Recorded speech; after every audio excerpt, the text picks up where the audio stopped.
You live with me. The reflection. I'm already fucking looking at myself, but to see myself, and then the reflection of me seeing myself in my glasses. That's fucked up. That's too much. Hi, I'm Elliot. It's the first time. It's nice to meet you. Feels like I already know you. And if you're coming back, uh, it's good to see you again. And my, you've changed. We grow so fast.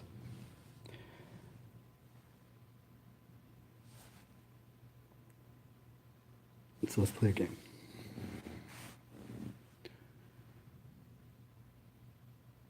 How would you act if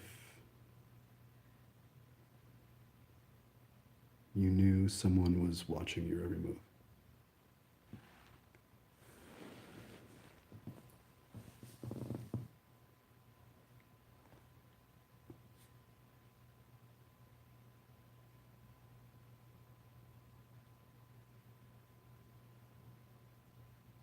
Would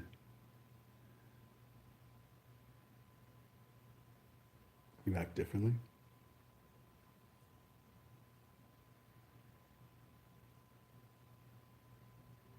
What if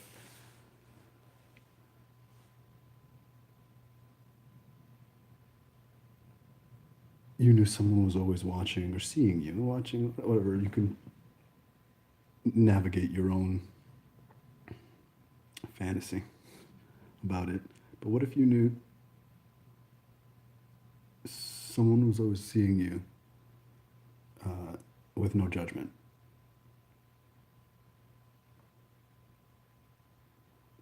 Judgment has a lot of different definitions, so let's find one to agree upon at least. Judgment would be like,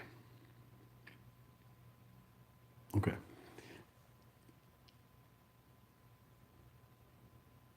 say I see a bully.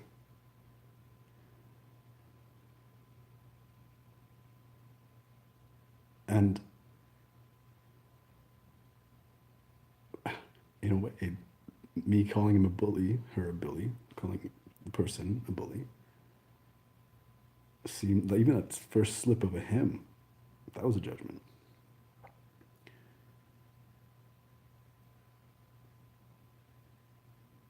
All that's a judgment, but it is also a description.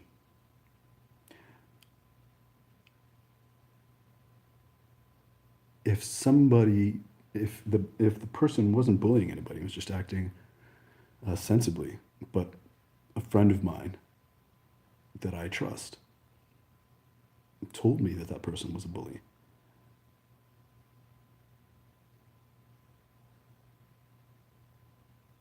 and so I called that person a bully, even in my own mind, then that's a judgment. If, however, my friend that I trust tells me that that person's a bully, and the person before me is acting sensibly, then that person is whoever they are. But I have in my mind the consideration uh, that this person has been observed being a bully, or at least is thought of as such from someone that I trust, so I can be weary. But I've never seen the person bully. And I'm not observing like bullying behavior.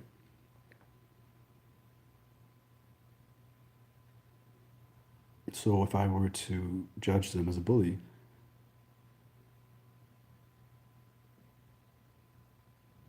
I wouldn't be describing them. I'd be putting them in, I'd be describing them based on my imagination, on what I don't know, truly. So say I see a bully, and in my mind I call this person a bully because they're in the act of bullying. Now, the act of bullying is a judgment.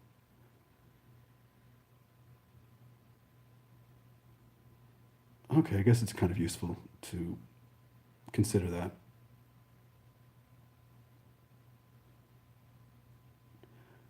The moral of the story, fucking skipping to the end because you're thinking along with me, is that not all judgments are awful. Sometimes judgments are just accurate descriptions. Uh, they're the.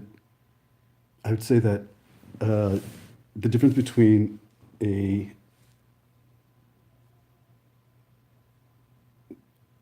beneficent judgment and a harmful one is whether the judgment is a conclusion or a foregone one. So, again, based on observation, what's happening, so you conclude in that moment, or you're assuming, but not based on the moment. It's really challenging to accurately judge someone based on their behavior when they're not behaving. You know what I mean? Because really, then that you can see, then that's in that case, the judgment is really a self judgment. You're being judgy.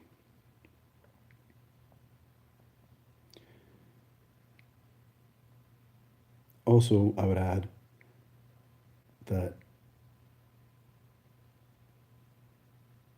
a helpful judgment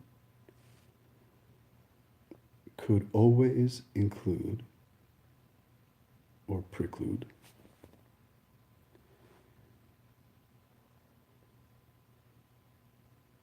that, so as opposed to conclude, that it's not the end of the story. That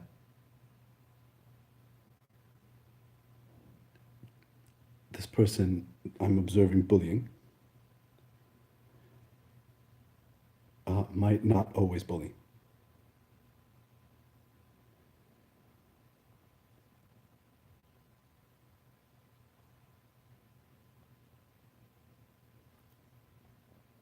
But if I know that that person,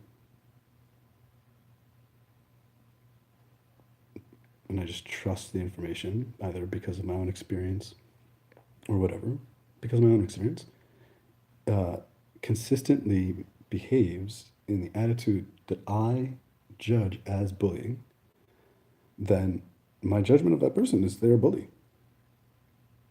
And that's helpful. Unless I expect and so assume that they will always be bullied.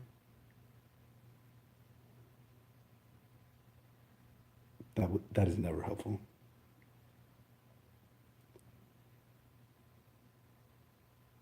And then a last, in this vein of thinking, uh, some people are assholes. And I'm gonna call an asshole an asshole.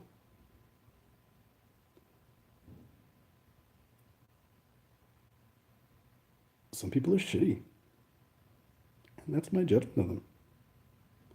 And just because, and I do, keep it open ended, allow for the behavior to change, to not treat them based on that my consistent experience with them would be foolish, not helpful. In fact, it'd be irresponsible to expect someone to act differently than they typically act when the behavior you're describing is harmful to you or to your loved ones.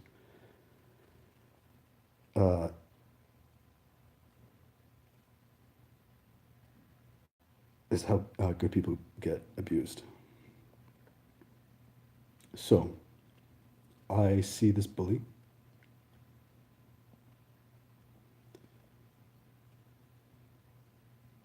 and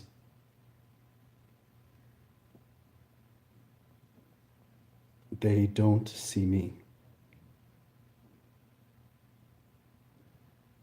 in their act of bullying. So they bully.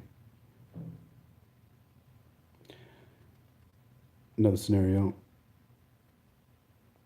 I see this bullying,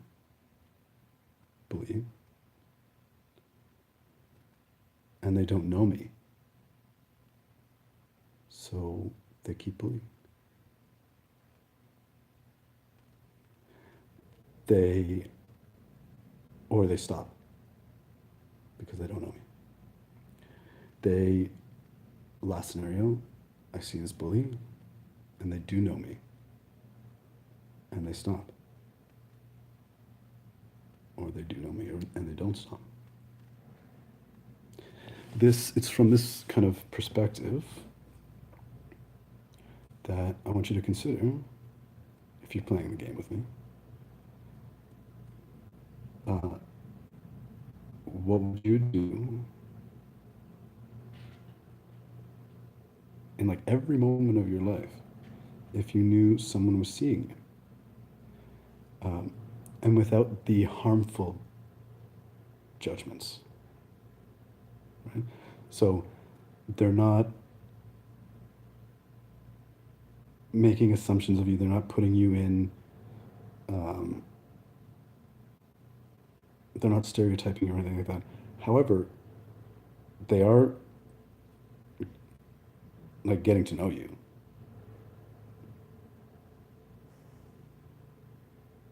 right? So it's not like a judgment, but if they were watching you your whole life, they would have a very good idea of your character. And as such, they could even start to, play a game themselves and guess at probabilities. Not really expecting you this or that in the same way that like a harmful judgment, but um, because they're just watching, they're just seeing you. So there's no, they can't touch and they can't tell anybody.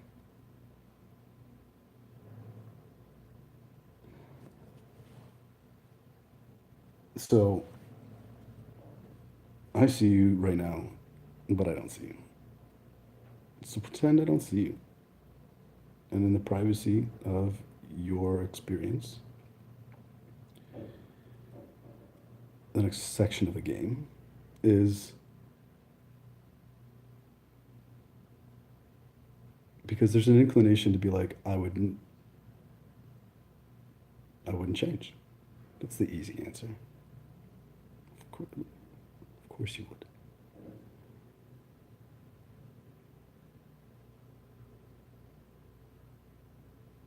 Period. Even if this is a belief you hold, then the answer would be, how does it? Right? So take a moment and think of a time where you would have acted differently.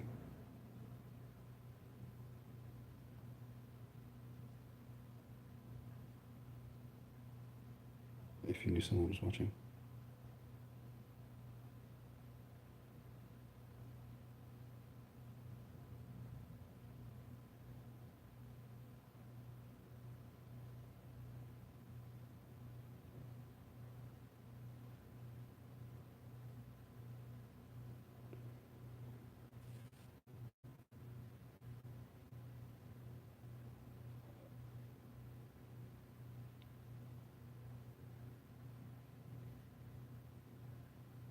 So that's the end of the game.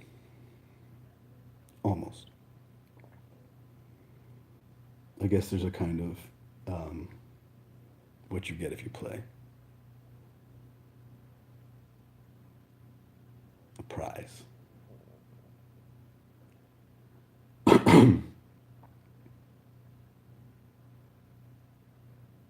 Someone is watching. There you go. I just gave you the answer. Uh, that person is you. That person is you. You are always watching.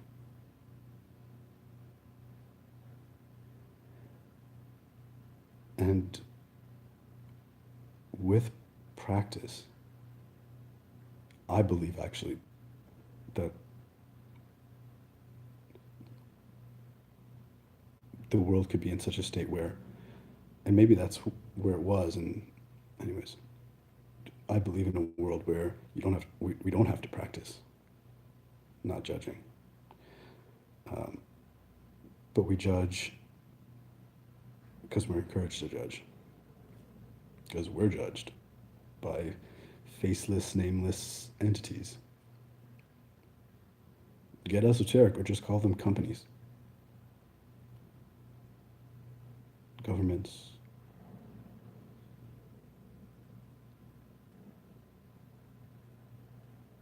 algorithms, credit,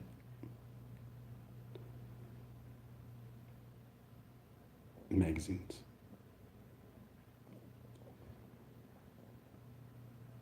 But someone's always watching.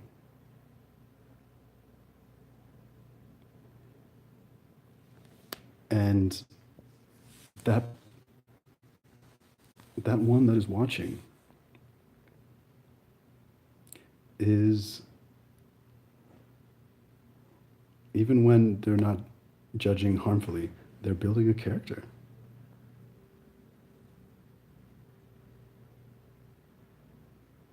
They're seeing, uh, they're observing the kind of person that you are. And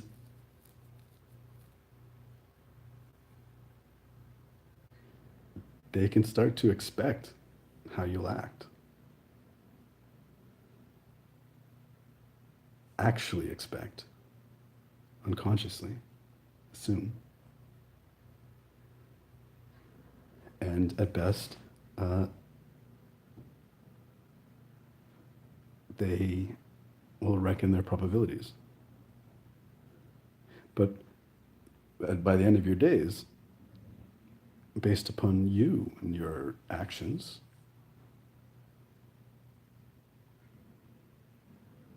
they'll have more or less your character. They could define you. And they is you.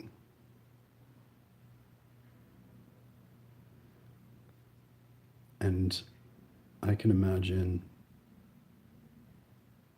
because we've all been there a little bit, of doing something where you're checking to see if anybody sees you. And I definitely went through my stealing candy phase. I went through a stealing chicken wing phase. It did not last very long. I got caught the first time I tried. But I scrounged up enough change to pay for it. And those chicken wings, I remember them to this day. And the lesson that I learned about how I don't like to feel.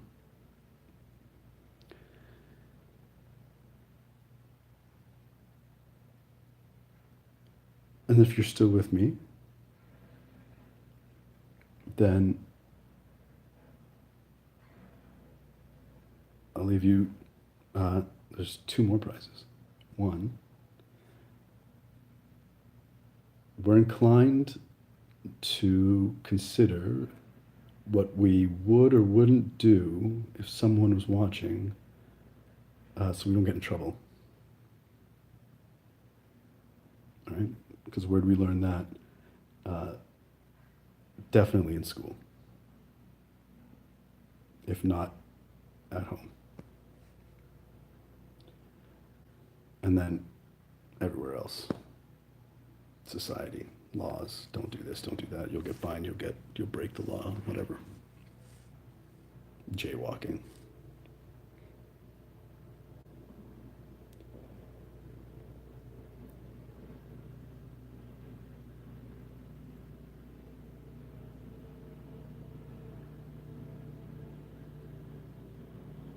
But when I played this game with myself,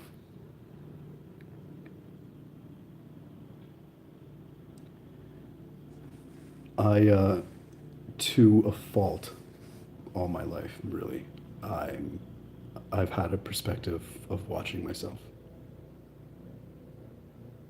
It's uh, like it's my neurology. It's like it's the way I'm inclined to be wired. If we wanted to speak in three-dimensional mundane terms, I have ADD, and I didn't know it until like a year ago, a year and a bit.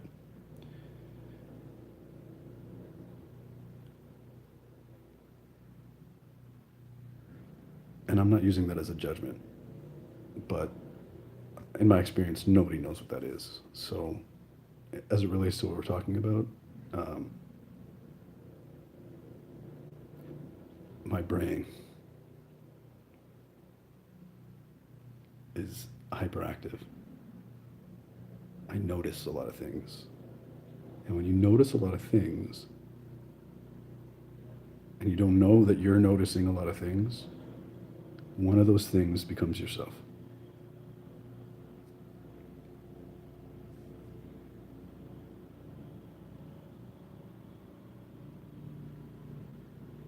And I don't know, I read a lot of good adventure hero books. I love Teenage Mutant Ninja Turtles. My first action figure was Superman. I'm an 80s kid. And those ideals raised me, you know?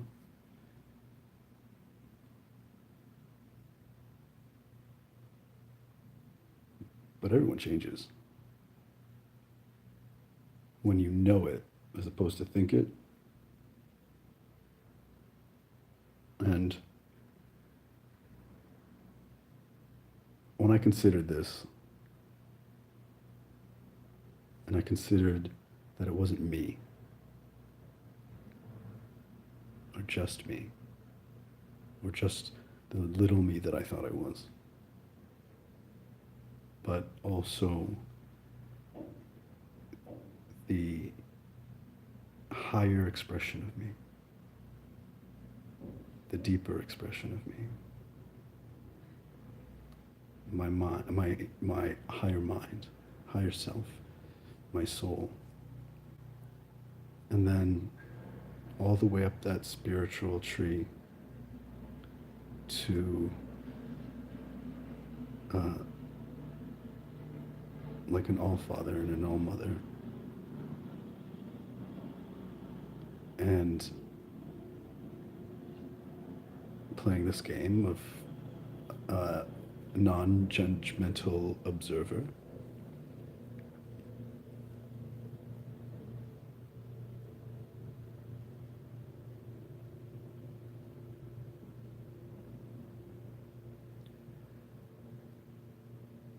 I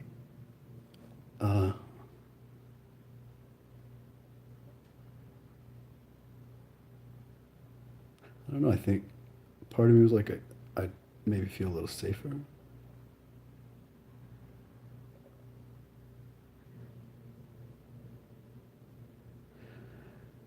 Maybe that I could like I definitely feel like maybe there was more to this world, or rather, that my life was enriched with more meaning before I discovered it in my own spirituality in the world. And then at last I added based on accuracy? What if I was always being seen non-judgmentally, and that which was watching me also loved me, and loved me no matter what, no matter how I acted, no matter what character they could define me. The character definition would be accurate, but what if they were always rooting for me?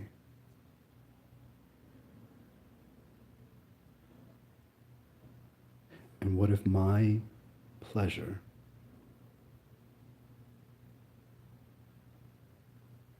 my joie de vivre, was theirs, and they were pleased at my happy?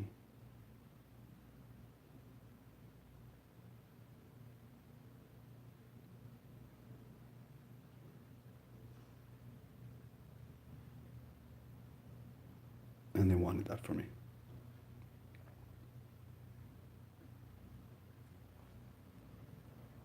How would that change my behavior? Would that maybe make me feel guilty?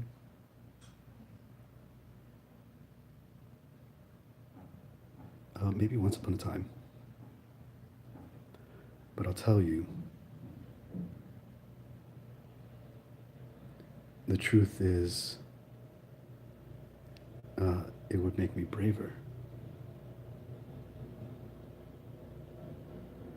I might actually do and have done everything that I did and did, and I'm going to, or whatever. But maybe I would have done it with more confidence.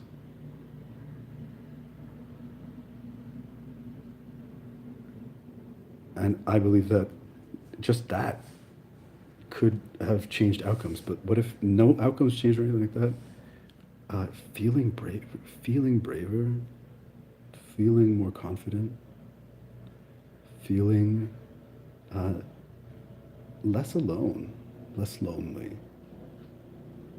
Because I'll tell you, that alone, just knowing that they're there, doesn't erase lonely or aloneness. I'm not going to go into breaking down that feeling. Just fucking get me. I got 2Care. What up?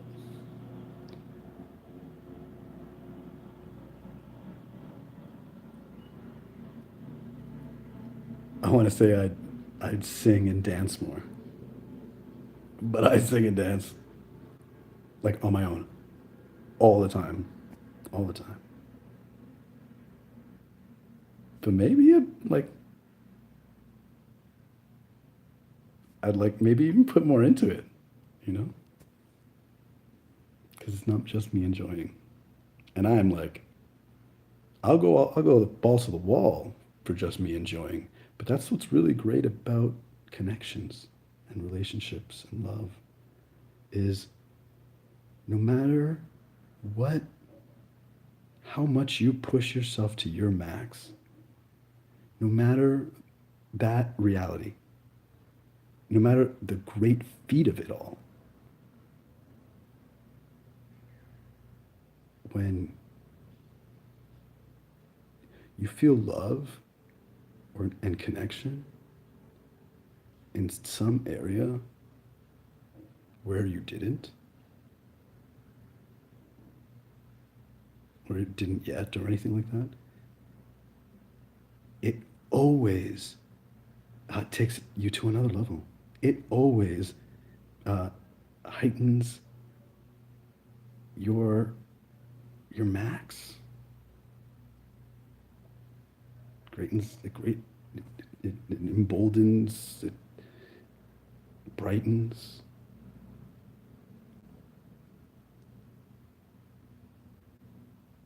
No matter how wide you can smile, sitting in a room on your own, thinking about and feeling, doing anything that's like smile worthy. If you even just think of someone that you know and love and loves you, that will enjoy, that enjoys your happiness and would enjoy your happiness in this moment, your smile gets bigger. Break your face. And then put someone in the room and it's game over. Right? No more LOLs. You're laughing now.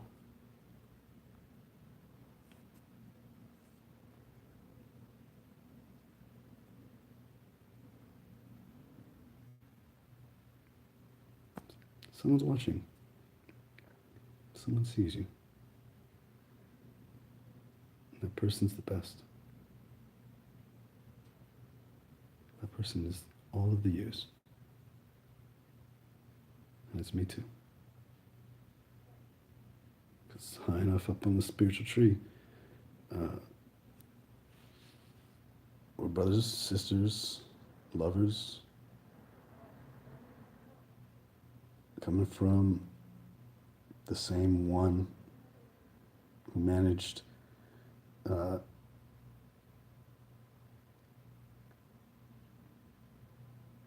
to be mom and dad at the same time. And I love to love. Where'd I get that from? My biology? Well, then it wouldn't be a thing. We'd all just love. We wouldn't call it anything. We'd call it, it would disappear.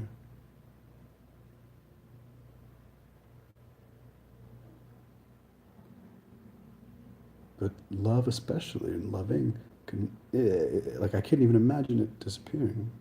And at the same time, it also feels like I get it from, and I give it to. Where did I get that from? My mama.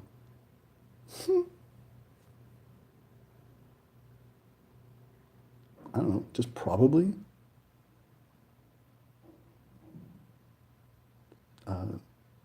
source creation loves me. Probably, probabilistically.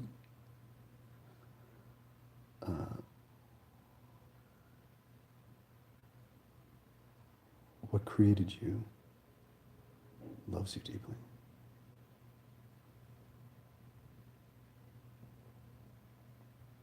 And with practice in this world, we'll return to our nature for the next one.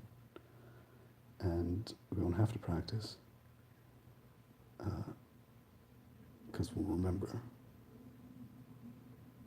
that I can love me too, which makes me even better at loving you. And love you I do. All right. Catch you later. Have a good night, day, moment.